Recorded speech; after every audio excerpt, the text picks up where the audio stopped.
안녕하세요. 한의사 이경입니다. 자, 여러분은 꿈을 꾸세요? 장래 희망 이런 거 말고요. 밤에 꾸는 꿈 말입니다. 간혹 나는 꿈을 꿔본 적이 없어 하시는 분들 계신데요. 단지 꿈을 기억 못할 뿐이지 꿈을 안 꾸는 사람은 없다는 사실 알고 계셨나요? 그럼 꿈도 안 꾸고 푹 잤다는 말은 뭐죠? 그건 역시 꿈의 내용을 기억하지 못하는 것일 뿐입니다. 그럼 꿈을 기억하지 못할 정도로 푹 자는 것이 더 좋은 수면 아닐까 싶은데요. 대반전이 기다릴 수도 있으니 끝까지 채널 고정하시고 잘 들어주시기 바랍니다. 건강한 수면은요 3단계의 과정을 가집니다. 1단계는요 초기에 얕은 잠이 들면서 반은 의식이 있는 상태로 한 5분에서 10분 정도 지나면 더 깊은 2단계 수면으로 들어가죠. 가장 깊은 잠을 자는 2단계에서는 꿈을 꾸지 않고 내가 깊은 휴식 단계로 들어갑니다. 자, 오늘의 주인공인 꿈은요 마지막 3단계 수면인 렘 수면 단계에서 만들어지는 건데요.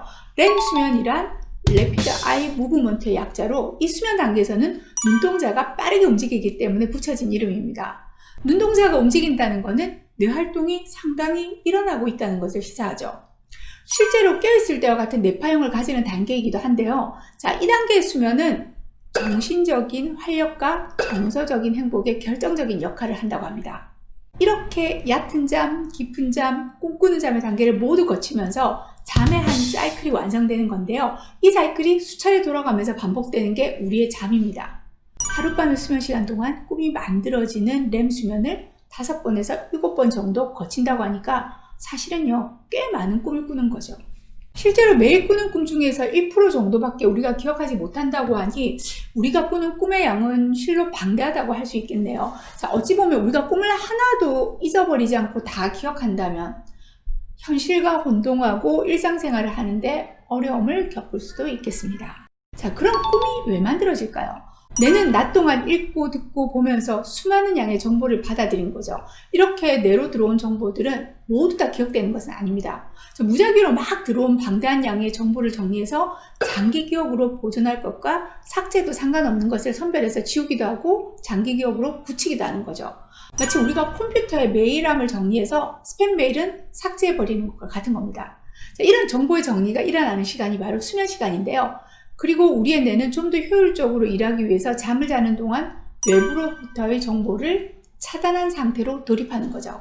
그 상태에서 이미 기억한 정보와 또 앞으로 기억해 나갈 새로운 정보들을 무작위로 연결해서 그 정보가 어떤 종류의 정보인지 대조 비교하는 등의 작업을 하는 겁니다.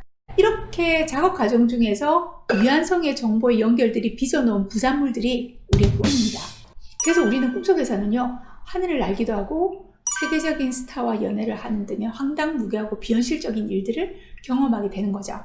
내 작업의 편린인 꿈은요 우리의 뇌에 대한 많은 정보를 담고 있습니다. 꿈에 대한 다양한 연구들이 있지만 오늘은 뇌 건강에 시그널로 작용하는 꿈에 대한 부분만 한번 간단히 소개해 볼까요? 꿈을 기억하는 방식으로 뇌 건강을 점검하는 방법이라고 할 수 있겠습니다. 앞서 제가 모든 사람은 꿈을 꾼다고 했으니 3가지 유형이 있겠네요. 자, 첫 번째는요 꿈도 없이 잘 잤어. 잠들면 꿈을 안 꿨다고 말하는 분들요. 자, 두 번째는요 꿈을 꿨는데 내용이 뭐였더라? 꿈 내용의 기억이 희미한 사람들입니다. 세 번째는 이렇게 꿈이야 생시야 꿈 내용을 생생하게 기억하는 사람들. 자, 여러분은 어떤 유형이세요? 그리고 뇌 건강의 입장에서는 누가 가장 위험한 유형일까요? 자, 아마도 대부분의 분들이 두 번째 분을 꼽을 것 같아요. 틀렸습니다. 자, 꿈을 전혀 안 꾸고 푹 잤다는 사람은요 기억력이 저하되어 있고 치매일 가능성이 높습니다. 건강한 뇌는 꿈 내용을 적절하게 기억하는 데 반해서 뇌 손상이 진행되면서 꿈을 꾸고도 기억을 하지 못하게 된다는 거죠. 자, 이것은 직접 활용하는 방법으로는요 연세 드신 부모님들께 가끔 어떤 꿈을 꾸시는지 한번 여쭤보는 게 좋겠습니다. 나는 전혀 꿈을 꾸지 않아 라고 하신다면 가벼운 인지장애나 치매 초기 증상을 의심해 볼 수도 있으니까요. 더불어서 혹 그러면서 잠꼬대도 심하다면, 그러니까 꿈에서 하는 행동을 말로 하거나 벽을 치거나 하는 분들이라면 치매 위험도가 더 높다고 할 수 있습니다. 자, 이런 분들은요 3번째 유형으로 이어지게 되는데요.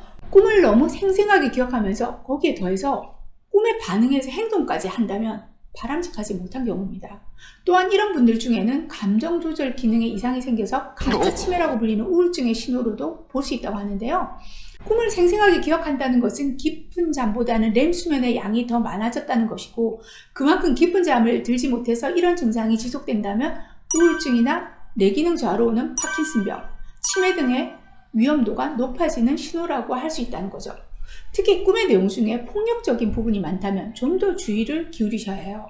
꿈의 기능 중에는요, 감정 조절의 작용이 있어서 현실에서 받은 스트레스에 대한 보상작용을 하기도 합니다. 쉬운 예로 오늘 낮에 내게 못되게 군 사람이 있다면 그 사람을 혼내주는 꿈을 꿔서 꿈으로 그 감정을 극복하려고 하는 건데요. 그런데 평소 억눌려 있는 스트레스가 많다면 어떨까요? 그만큼 꿈을 자주 꿔서 우울한 감정을 극복하려고 하는 기전이 활발해지다 보니 그 결과로 깊은 잠은 방해받게 되는 거죠.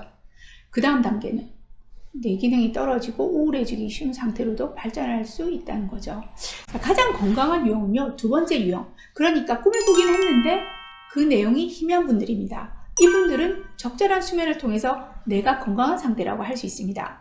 치료자인 제 입장에서 우리 몸이 정상적인 작동을 하는데 필요한 가장 중요한 전제 조건 두 가지를 들라고 하면 단연코 영양과 수면이라고 말할 겁니다.